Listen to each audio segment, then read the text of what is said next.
ஏம்மா பொண்ணுங்களுக்கு ராத்திரி 2 மணிக்கு மேலே என்னம்மா வேலை? எதுக்கு நீங்கள் கார் எடுத்துகிட்டு வெளியில் போகிறீங்க? பசங்களாம் அப்படிதாம்மா இருப்பாங்க. தண்ணியை போடுவானுங்க, சேஸ் பண்ணுவானுங்க. அதுவும் வந்து ஒரு கட்சி கொடியெல்லாம் வண்டியில் இருந்துருச்சுன்னு வச்சுக்கோங்களேன், அவங்களோட ஆட்டமே வேற லெவலில் இருக்கும். நீங்கள் தான்மா ஜாக்கிரதையாக இருக்கும். எதுக்கு நீங்கள் வெளியில் போகிறீங்க? முதல்ல வீட்டில் அடக்க ஒடுக்கமாக இருக்க வேண்டியதானே?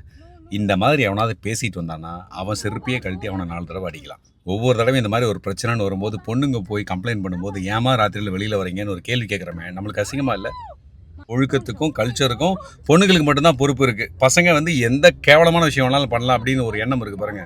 அதை தூக்கி எங்கேயாவது குப்பையில் போட்டு தொலைங்க. இந்த ஒவ்வொருத்தனும் சேர்ந்து அந்த பொண்ணுங்களை சேஸ் பண்ணால நல்லா யோசிச்சு பாருங்க. அவங்க வீட்டில் ஒரு அம்மா, ஒரு அக்கா, ஒரு தங்கச்சி இருப்பாங்கல்ல, அவங்களுக்கு இதே நிலைமை வந்து அவங்களோட ரியாக்ஷன் என்னவா இருக்கும்? அதை யோசிக்கிறானுங்களா? இப்ப போலீஸ் வந்து இந்த பொண்ணுங்க கொடுத்த கம்ப்ளைண்ட் வச்சு கட்சி கொடியையும் தாண்டி உண்மையிலே காவல்துறை குற்றவாளிகளை கண்டுபிடிச்சு அந்த கல்பிரிட்ஸை கண்டுபிடிச்சு அவங்களுக்கு தண்டனை கொடுத்தாங்கன்னா மக்களுக்கு நம்பிக்கை வரும். நிறைய பெண்கள் துணிச்சலா அவங்களுடைய வேலைகளை அவங்களும் சுதந்திரமா பண்ண முடியும். ஆனா இப்படி ஒரு கிரிட்டிக்கலான ஒரு சுச்சுவேஷன்ல அந்த பொண்ணுங்க அந்த சுச்சுவேஷனை பெட்டரா ஹேண்டில் பண்ணாங்கன்னு நான் நினைக்கிறேன். நீங்க என்ன நினைக்கிறீங்க?